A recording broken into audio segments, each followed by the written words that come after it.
Hello दोस्तों, taker point YouTube channel में आपका स्वागत है। मैं मैथ के कुछ ऐसे क्वेश्चन बताता हूँ जो ग्रुप डी में बार बार पूछे जाते हैं और आपके लिए बहुत ही हेल्पफुल होंगे ग्रुप डी एग्ज़ाम के लिए और एसएससी जीडी एग्ज़ाम के लिए भी। ठीक है दोस्तों, तो शुरुआत करते हैं। यदि एक वृत्त को 6 बराबर भागों में बांटा जाता है तो बने हुए प्रत्येक की माप क्या होगी। यानी एक क्वेश्चन बोल रहा है दोस्तों, एक वृत्त है, इसको 6 बराबर भागों में बांटा गया, यानी 1 2 3, ये 6 में पड़ गया, 1 2 3 4 5 6। ठीक है दोस्तों, 6 भागों में हमारा बढ़ गया। और हमें पता है दोस्तों कि वृत्त का हो या फिर एक सर्कल का जो बीच का जो एंगल होता है वह 360 डिग्री का होता है।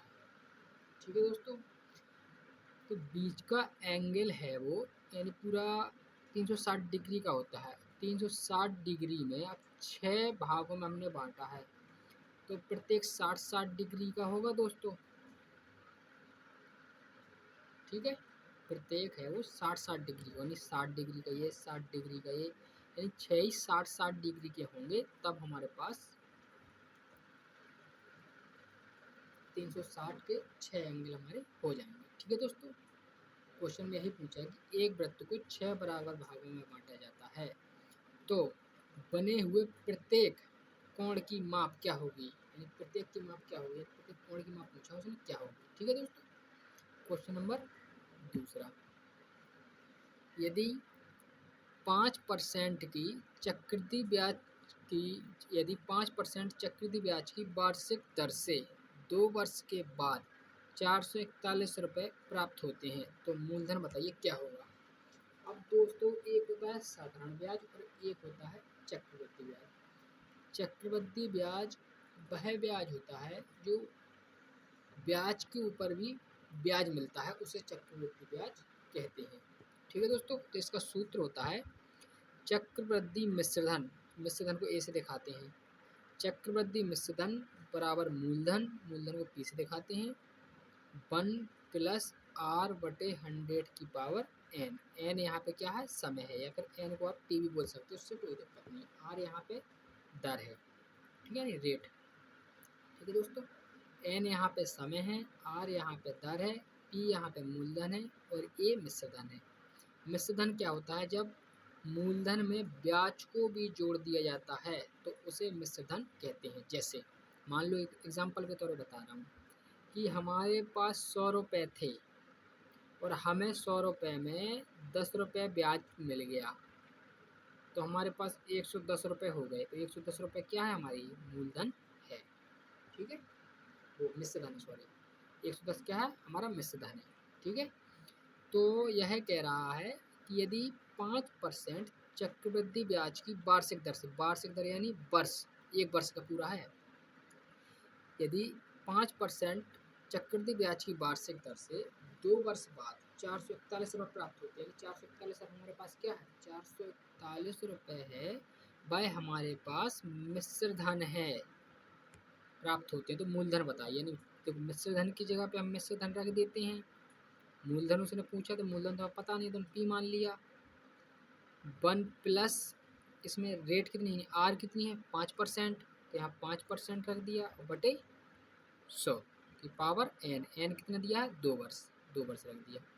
पहले ब्रैकेट तोड़ेंगे, 5 से दिया, 5 से 20 बार में जाएगा तो 1/1/20, 20 एलसीएम लिया, 20 से कम 20 और 1 21/20, 21/20 हुआ और इसकी पावर कितनी है, 2। ठीक है दोस्तों, यहाँ पे पी है और बराबर में हमारा 441 है। तो 21 का 441 पी हो जाएगा बटे 400 बराबर 441। 441 से 441 खत्म हो गया। अब यह नीचे वाला 400 यहाँ साइड में आ जाएगा, बगल में आ जाएगा। तो यह पी का मान कितना आया हमारा, 400, जो कि ऑप्शन नंबर ए में है। ठीक है दोस्तों, क्वेश्चन नंबर तीसरा।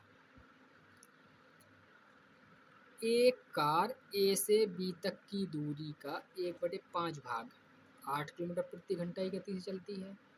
1/10 भाग 25 किलोमीटर प्रति घंटा की गति से चलती है। और शेष जो बचा हुआ और बकाया शेष दूरी 20 किलोमीटर प्रति घंटा की गति से चलती है। तो पूरी यात्रा की औसत गति ज्ञात कीजिए।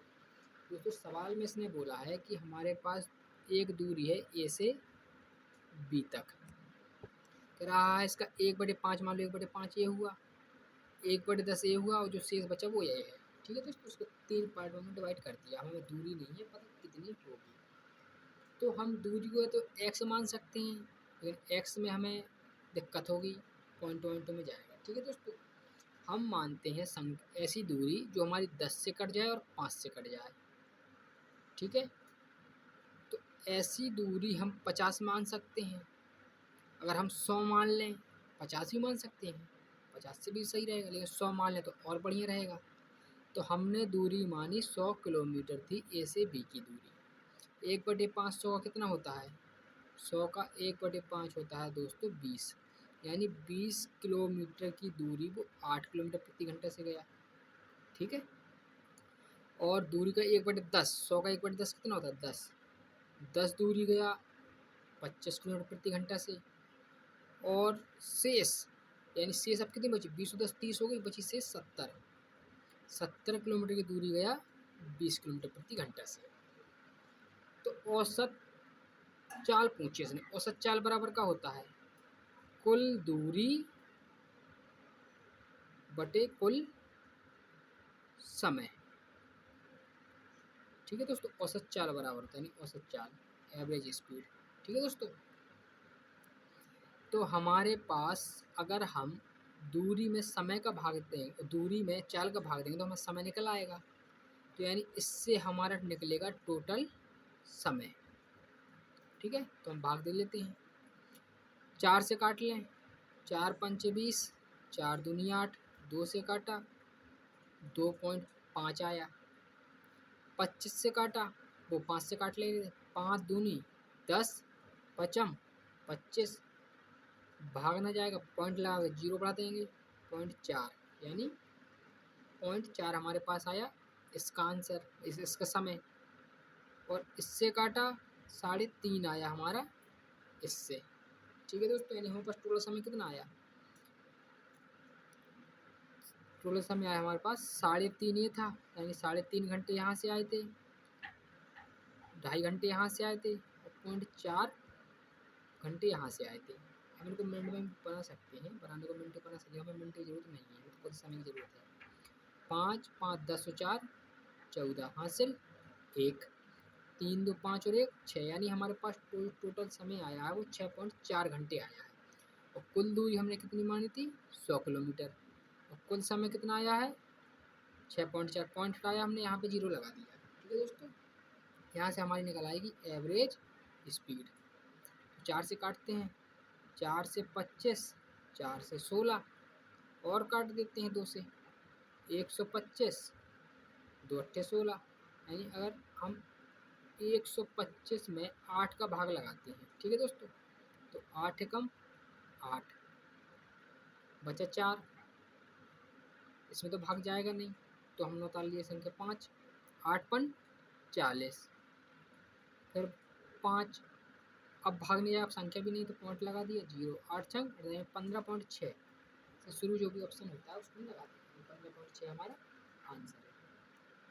क्वेश्चन नंबर 4 दोस्तों, √7 प्लस √5 बटे √7 माइनस √5 प्लस √7 माइनस √5 बटे √7 प्लस √5 को हल कीजिए। इसको दोस्तों हम हल करते हैं तो हम ले लेते हैं इसका एलसीएम। क्या आएगा? √7 √5 और √7 प्लस √5, ये हमने एलसीएम ले लिया, तो यह इससे ख़त्म हो जाएगा। तो यहाँ क्या आएगा? √7 प्लस √5 ही आएगा। ठीक है दोस्तों, और यहाँ क्या आएगा?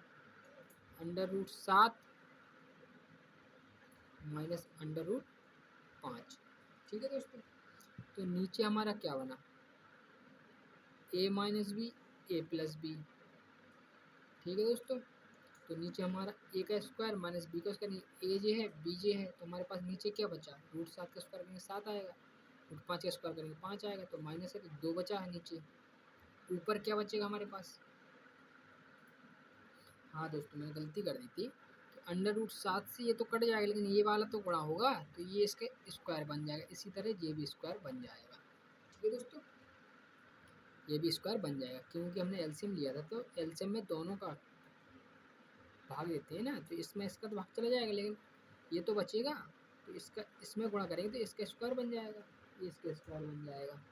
ठीक है, तो ए प्लस बी का whole square plus under root 7 minus 5 का होल स्क्वायर, इसका सूत्र होता है दोस्तों, प्लस में होता है 2a square plus B square, और नीचे हमारा 2 बचा ही था, तो 7 का अंडर रूट 7 का स्क्वायर करेंगे तो 7 ही आएगा, प्लस अंडर रूट 5 का स्क्वायर करेंगे तो 5 ही आएगा, यानी 7 5 12 हो जाएगा, तो 2 है और बाहर फिर 2 हो जाएगा, तो ये 2 से 2 खत्म हो गया, आंसर हमारा आ गया दोस्तों।